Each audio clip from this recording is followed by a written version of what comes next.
Biblias, abran sus Biblias. La carta del apóstol Pablo a Tito en el capítulo número 2. Epístola del apóstol San Pablo a Tito, capítulo número 2. Vamos a empezar en el versículo número 1.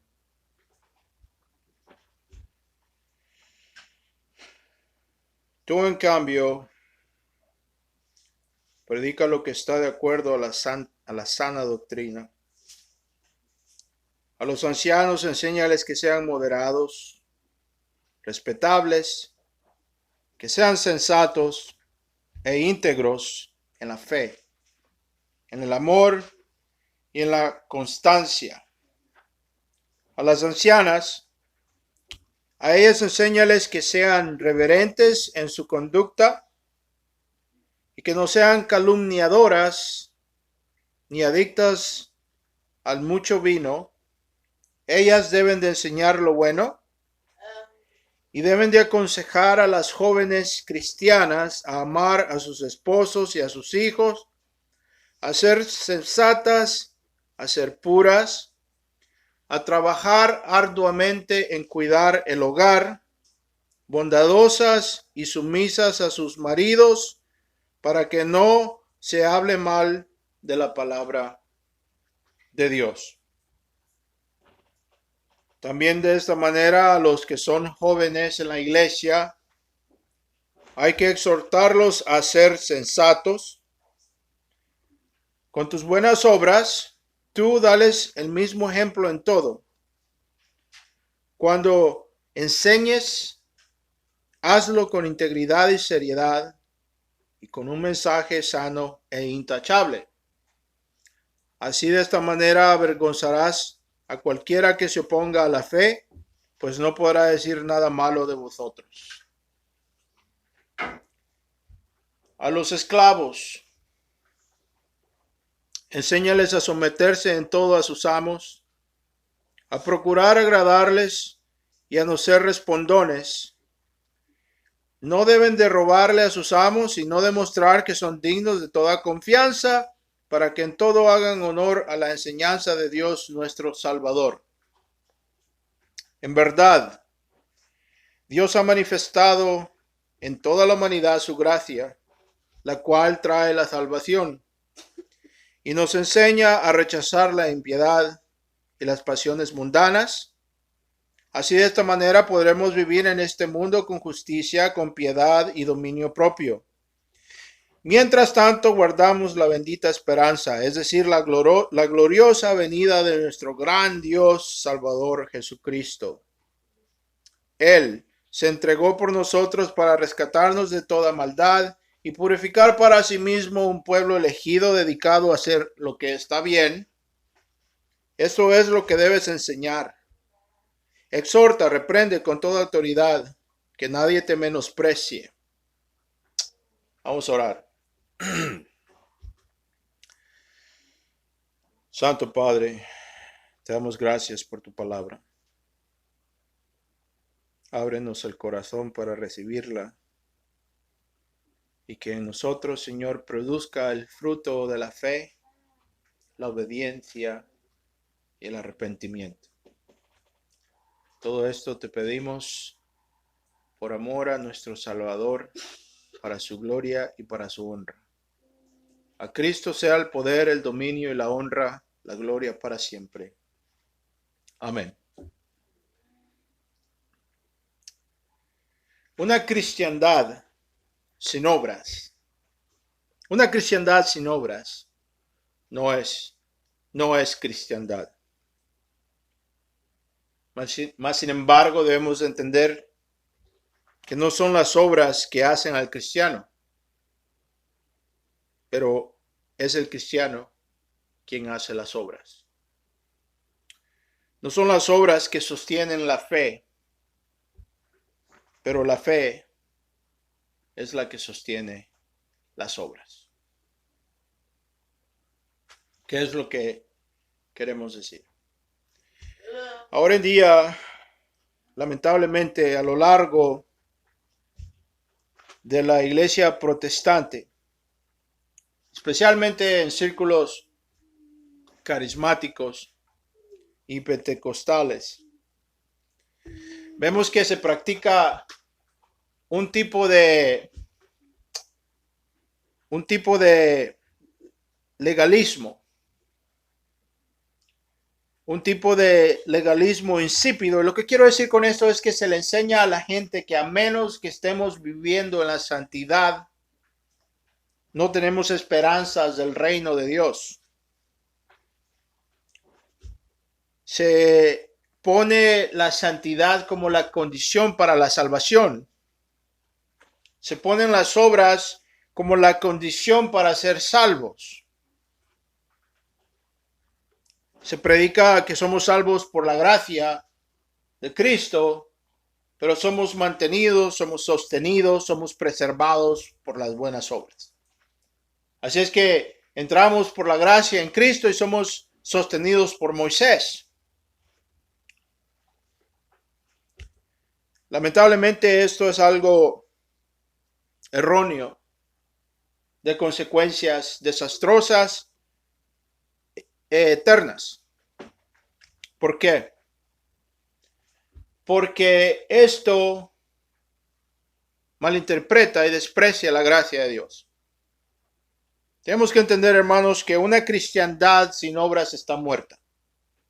Así es que no estamos hablando que las obras no son necesarias.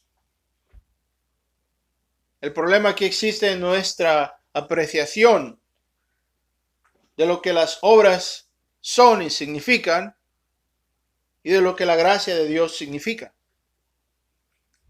Eso es algo indispensable para el creyente. Pablo escribió una carta completa tocante a este tema, la carta a los Gálatas.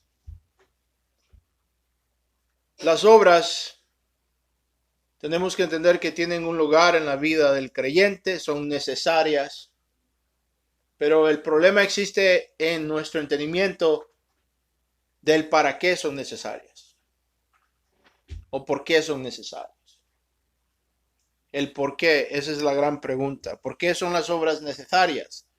Y es aquí donde muchos nos confundimos, es aquí donde muchos se confunden. Y eso tiene que ver con nuestra última porción de la carta de Pablo, del segundo capítulo de la carta de Pablo a Tito. En el segundo capítulo, al final, vemos que Pablo nos dice lo que la gracia de Dios está produciendo en la iglesia. Y cuando decimos en la iglesia, nos referimos a la iglesia invisible, aquellos que han sido salvos porque Dios los ha salvado y ha cambiado sus corazones y por consecuencia se arrepintieron de sus pecados y siguen arrepintiéndose y siguen viviendo una vida de arrepentimiento, buscando la santidad todos los días de su vida como el resultado de haber sido salvos. A eso nos referimos. Pablo nos enseña el resultado, la obra de la gracia de Dios, que nos salva no solamente de la ira de Dios, pero también nos salva del poder del pecado. Entonces, ¿para qué son necesarias las obras? Muchos se confunden porque piensan que las obras son necesarias para permanecer salvos, ¿verdad? Esos que dicen, no, hermano, usted es salvo por la gracia, pero si usted quiere permanecer, si usted quiere llegar hasta el final, si usted quiere llegar hacia la meta, usted tiene que buscar la santidad. Y es correcto. El problema es lo que queremos decir con ello. Si queremos decir, cuando decimos tenemos que buscar la santidad, si queremos llegar hasta el final, si queremos entrar al reino de Dios, si queremos decir con eso que la santidad es la condición para entrar, estamos equivocados. Porque ya entramos al legalismo. Porque ahora ya estamos pidiendo que hagamos algo para permanecer en la gracia de Dios. Lo que contradice la definición de la gracia, hermanos. ¿Por qué? Porque la palabra gracia, que viene del lenguaje original Charis, el lenguaje original del Nuevo Testamento, quiere decir cuando nos dan algo que no nos merecemos. Quiere decir el recibir algo que no nos merecemos. Es recibir lo contrario de lo que nos merecemos. Por definición, entonces, el ser salvos y el llegar hasta el final y entrar al reino no son cuestiones, no son cosas que provienen de lo que hemos hecho nosotros por nuestras propias obras, sino de lo que Dios ha hecho en Cristo Jesús por nosotros. Entonces, si lo que queremos decir es que vamos a entrar porque la santidad nos abre el camino, estamos en un error. Ahora, si queremos decir, cuando decimos, hermanos, sin santidad usted no puede entrar al reino de Dios, si queremos decir que porque hemos creído, como resultado, como el producto, como la evidencia de nuestra fe, ahora perseveramos en la santidad, como el fruto de nuestra fe, entonces sí estamos en lo correcto. Entonces sí estamos en lo correcto porque estamos entendiendo que la santidad y el deseo de la santidad son el resultado, son el producto de la obra de Dios en nuestro corazón. Por ejemplo, el autor a los Hebreos nos dice en el capítulo número 12, empezando en el versículo número 1, el autor a los Hebreos nos dice, nos invita, nos exhorta a mantener nuestros ojos, nuestra mirada, el enfoque de nuestra vida puesto en Cristo y en su obra completa. El autor a los Hebreos, en la luz de los ejemplos que ha dado en el capítulo anterior, en el capítulo número 11, el autor a los Hebreos, en la luz de todos esos ejemplos de la fe, les dice a los creyentes lo siguiente, les dice en el versículo 1, Hebreos 12:1, dice, por tanto, también nosotros, dice que estamos rodeados de una multitud tan grande de ejemplos y testigos, dice, despojémonos entonces del amor de las cosas del mundo. Hebreos capítulo 12, versículo 1. Despojémonos entonces del amor de las cosas del mundo. En el lenguaje original quiere decir, es la idea de llevar un peso que nos estorba para caminar. Y el autor de los Hebreos dice, despojémonos de eso que nos estorba, de eso que nos impide caminar, de eso que nos impide avanzar, de eso que nos impide perseverar en la fe. Dice, despojémonos del amor por todas las cosas del mundo que nos estorba, en especial del pecado que nos asedia, y corramos con perseverancia la carrera que tenemos por delante. El autor de los Hebreos nos dice, fijemos la mirada en Jesús, el arquitecto de nuestra fe. El arquegos. En el griego es el arquegos, quiere decir el arquitecto, el autor, el finiquitador, aquel que inicia y aquel que completa la fe. Eso es lo que quiere decir. Entonces el autor a los Hebreos dice, fijemos la mirada en Jesús, el iniciador y el perfeccionador de nuestra fe, quien por el gozo que le esperaba, soportó la cruz, menospreciando la vergüenza de ella, menospreciando la vergüenza que la cruz significaba, y ahora está sentado a la derecha del trono de Dios. Así pues, consideren a aquel que perseveró frente a tanta oposición por parte de los pecadores, para que no se cansen ni pierdan el ánimo. Hay mucho aquí, pero lo que el autor a los Hebreos nos está diciendo es, Cristo consideró el costo de la cruz y la vergüenza de ser crucificado. La vergüenza de ser crucificado como un ladrón común y corriente, puesto desnudo en esa cruz, la humillación y el dolor y el desprecio de esa cruz. Él consideró esto y lo comparó con las glorias venideras, con el gozo venidero, y dijo, esto no es nada comparado con lo que ha de venir. ¿Qué requiere esto de nosotros? Simplemente es una exhortación a poner nuestro enfoque, a poner nuestra prioridad no en el aquí o en el ahora, sino que en el reino de Dios, y a vivir de esta manera. Esa es la única manera en que el reino de Dios se puede vivir en esta tierra. Esta es la única manera en la cual podemos triunfar y perseverar como cristianos. Es enfocados en el blanco perfecto. Es enfocados en el ejemplo de aquellos que por medio de la fe perseveraron y estuvieron dispuestos, escuchen bien, a sufrir en este mundo por causa de la justicia de Dios, con tal de ganar entrada al reino de Dios. Ahora, ¿cuál es la proposición para nosotros? Es simplemente ver lo siguiente. Cristo pagó el pecado. Cristo nos ha reconciliado al Padre.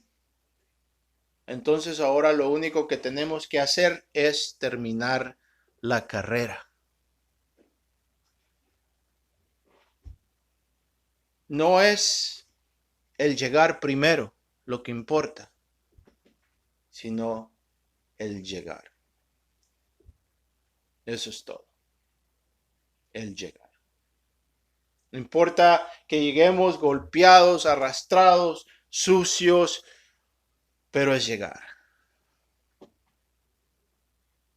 No importa que nos caigamos, cuántas veces nos caigamos, lo que importa es levantarnos. No importa que lleguemos sangrados, revolcados, sucios. La cosa es llegar. La cosa es perseverar. ¿Por qué? Porque nuestra salvación no está condicionada en el llegar primero o en el que llega más limpio, sino en Cristo perfecto, que ya llegó por nosotros y abrió la puerta para nosotros. Entonces el punto es llegar. Llegar a la tierra prometida y no quedarnos en el camino. Es triste cuando vemos en la Escritura que se habla de individuos que una vez caminaron, pero así se queda. Caminaron, salieron, pero ya no más. Es triste cuando eso es lo último que se dice de nosotros. Oh, el hermano fulano un tiempo aceptó, pero ahora vive en el mundo. La hermana sultana un tiempo venía a la iglesia, pero ahora ya no viene. Cuando lo último que se dice de nosotros es un testimonio dubio, un testimonio dudoso. Ella decía que era creyente, pero no sabemos. Es triste. Pero lo que queremos que se diga de nosotros es, ese hermano, esa hermana se caía, se levantaba, perseveraba, luchaba, se volvía a caer, seguía luchando. ¿Por qué? Porque Cristo pagó todo. ¿Cuántos pecados ¿Cuántos pecados nos queda a nosotros por pagar? Ninguno. ¿Cuántos pecados pagó Cristo? ¿Solamente los del pasado? No. Todos. Absolutamente todos. Y esa es la gran bendición de estar en la fe. El Señor Jesucristo le dice a sus discípulos en el capítulo 24 de Mateo, habiendo hablado del fin del mundo, de las señales del fin del mundo y de todas estas cosas que van a tomar lugar en el mundo antes de su venida, el Señor les dice a sus discípulos, les dice, esto es lo que quiero que entiendan en la luz del fin del mundo, en la luz de mi segunda venida. Esto es lo que ustedes tienen que estar haciendo. Escuchen bien. Dice, por lo tanto, manténganse alertas, despiertos, como vigías, porque no saben el día en que vendrá su Señor. Pero entiendan esto, dice, si el dueño de una casa supiera a qué hora en la noche va a venir el ladrón, se mantendría despierto para no dejarlo forzar la entrada. Por eso también ustedes deben de estar siempre preparados, porque el Hijo del Hombre vendrá cuando menos lo esperen. Entendamos la urgencia de lo que él está diciendo, hermanos. Dice, escúcheme, si un hombre, ¿verdad? Por ejemplo, yo aquí en mi casa, siempre estoy alerta. Las noches checo las puertas que estén cerradas, que tengan candado, que estén con doble llave, como decimos, ¿verdad? Salgo a veces a dar mis rondas, a ver que no haya nada. Siempre estoy alerta, viendo las cámaras y esto y lo otro. Siempre estoy alerta, ¿verdad? Ahora, imagínense si supiese a qué horas va a entrar un ladrón, ¿verdad? Eso me haría estar más alerta, ¿verdad? Estaría preparado para que a la hora yo estar listo para no dejar que entre a mi casa y poner en peligro a mi esposa y a mis hijos. Ahora, escuchen bien. ¿Qué pasaría? Esto es básico, ¿no? Yo no sé por qué no lo entendemos, pero es básico. ¿Qué pasaría si supiese que va a venir un ladrón? Que alguien me dijera, ¿sabes qué? Va a llegar un ladrón a tu casa. ¿Cuál es la pregunta lógica que sigue a esa declaración? Diría entonces, ¿a qué horas? No sé, pero va a llegar. ¿Qué padre, qué hombre que ama a su familia va a poder irse a dormir tranquilo hasta que no haya llegado y capturado a ese ladrón? Es la idea. Si aquel que sabe a qué horas va a llegar está alerta, ¿cuánto más tiene que estar alerta el que no sabe a qué horas va a llegar, pero sí sabe que va a llegar? ¿Verdad? Pero nosotros somos al revés. Somos contrarios. Porque si no sabemos a qué horas va a llegar, entonces hay que relajarnos, ¿verdad? En lugar de estar aún más apurados, en lugar de estar aún más alertas. Somos al contrario, somos contrariados, somos atravesados, pero esa es nuestra naturaleza. Nuestra naturaleza es a dejar las cosas siempre para el último. Cuando hablamos con mis hijos acerca de estas cosas en nuestras devociones, siempre les digo, si esperamos a ver a Cristo venir para arrepentirnos, si esperamos a que podamos ver a Cristo venir en gloria para arrepentirnos, ya va a ser demasiado tarde. Él quiere que nos arrepintamos sin ver. Hay mucha gente que está diciendo, yo me voy a arrepentir ya cuando lo vea venir en el caballo y en gloria. Ahí entonces yo me voy a arrepentir. Hermanos, si nos tocó verle, ya no hay tiempo. El tiempo está mientras no le veamos. Mientras no le veamos a Él, hay tiempo de arrepentirnos. Pero si ya le vemos, el tiempo se acabó, entiendan. Ese es el punto de este pasaje y es el punto del pasaje siguiente en Mateo 25, la parábola de las vírgenes. Ese es el punto. Habían 5 que estaban listas y habían otras 5 que no estaban listas. Hay gente que agarra esa parábola y quiere decir muchas cosas. Este es el Espíritu Santo, el aceite es el Espíritu Santo y esta cosa es esta y esta cosa es la otra. Pero lo esencial es simple, hermanos. Hay 5 que están preparadas y hay 5 que no están preparadas. Hay 5 que están listas y hay 5 que esperan hasta el último para estar listas. Y por eso se quedan afuera. Las 5 que no están listas representan la gran mayoría de gente en las iglesias. Que están esperando a ver si viene para decir, ahora sí me arrepiento, ahora sí te acepto en mi corazón, Señor, ya ahora sí. Porque ya te vi.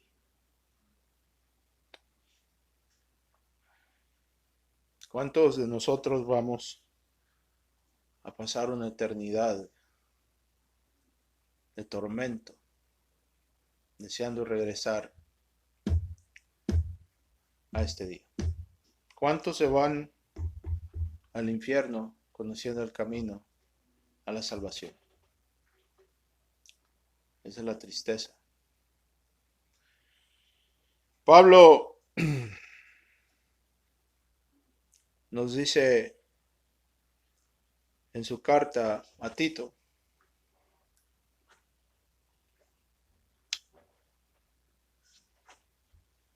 en verdad, versículo 11, Tito 2:11. En verdad Dios ha manifestado a toda la humanidad su gracia, la cual trae salvación. En este pasaje, en este verso, aquí Pablo nos está diciendo que Dios ha revelado su gracia al mundo y que esta gracia salva. Eso es lo que nos está diciendo.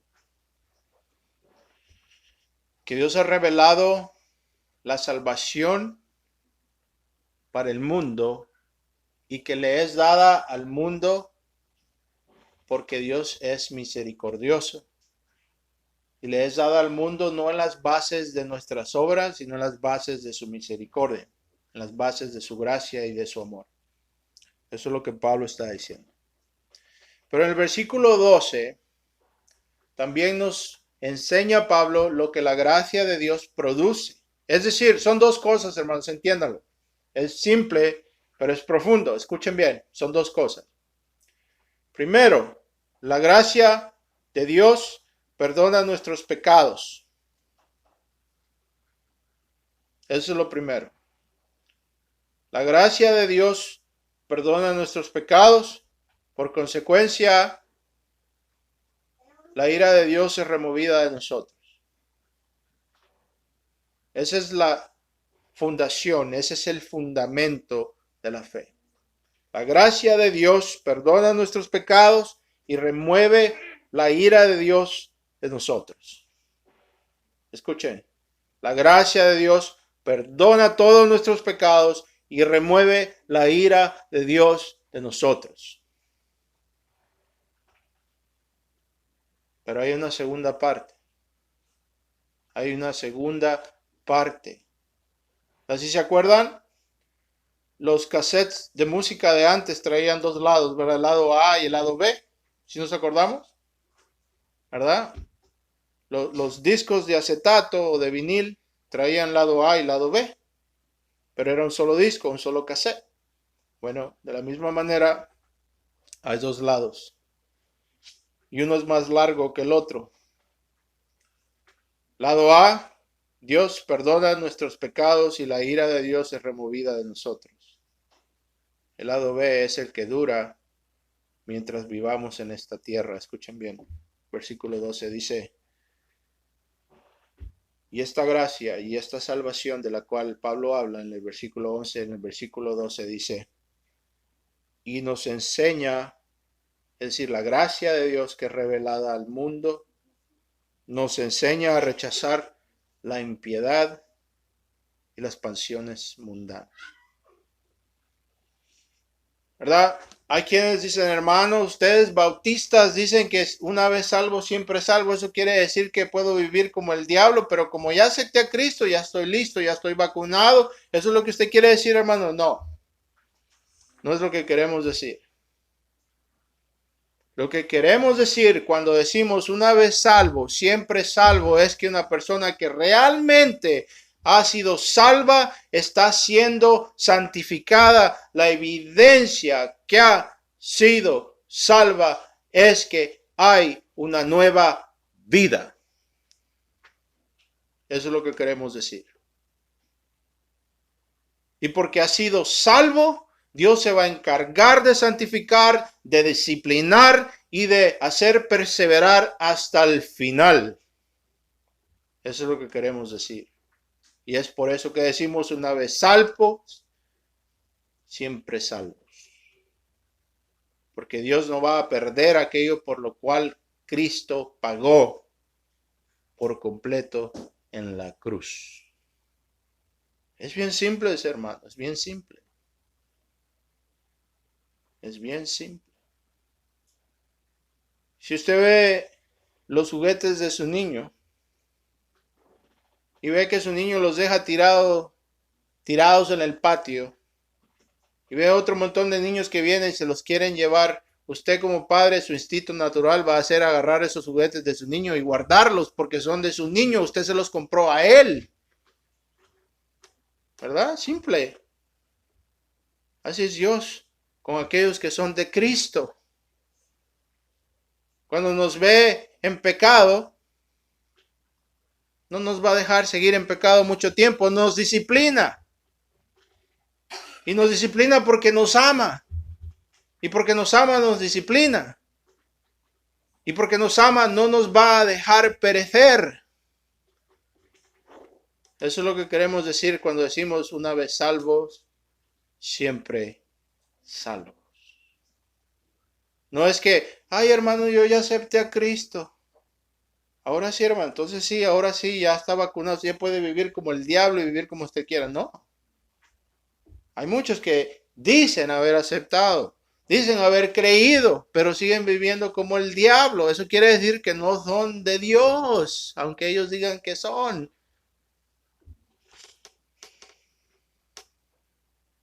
Es simple. Pablo dice, y nos enseña a rechazar la impiedad y las pasiones mundanas.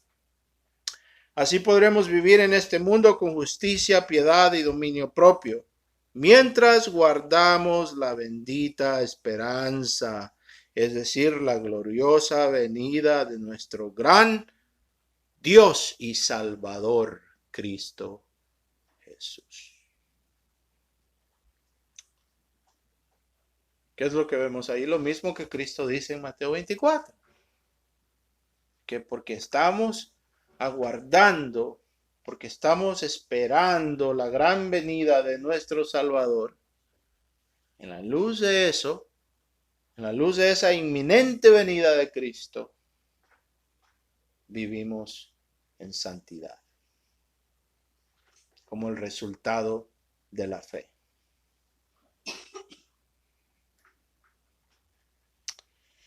Voy a cerrar con las palabras de Pablo a los hebreos, a los efesios. Escuchen bien lo que dice Pablo a los Efesios capítulo 5, empezando en el versículo número 1. Pablo dice, por tanto, imiten a Dios como hijos muy amados y lleven una vida de amor, así como Cristo nos amó y se entregó por nosotros como ofrenda y sacrificio fragrante para Dios.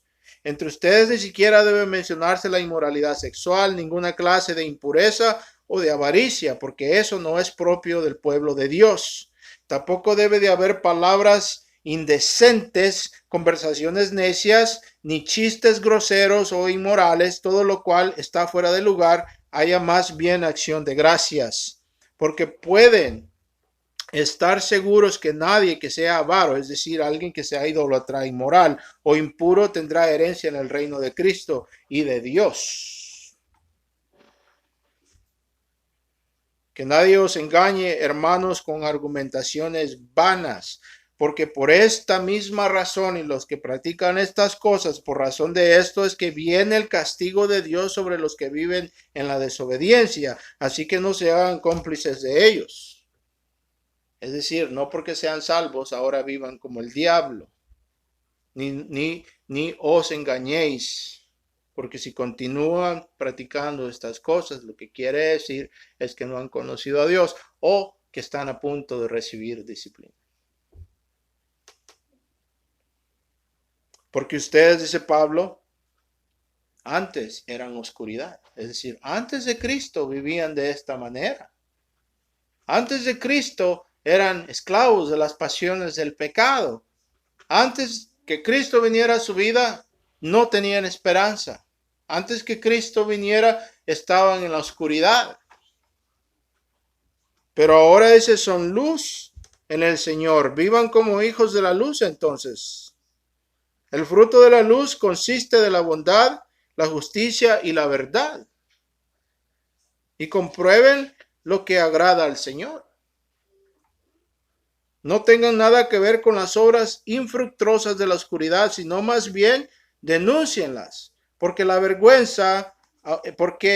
vergüenza, dice Pablo, aún mencionar lo que los desobedientes hacen en secreto, pero todo lo que la luz pone al descubierto se hace visible, porque la luz es lo que hace que todo sea visible. Por eso dice Pablo, todo el que es de Cristo venga a la luz. ¿Qué quiere decir eso?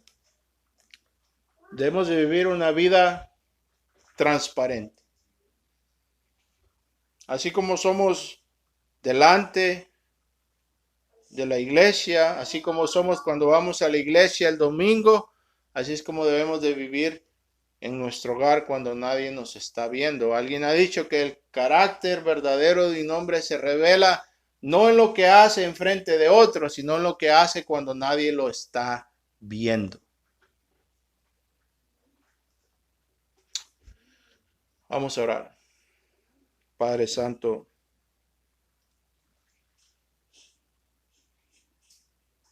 que tu palabra nos ilumine, Señor. Ayúdanos en esta tarde. En el nombre de Cristo Salvador. Gracias, Padre. Amén.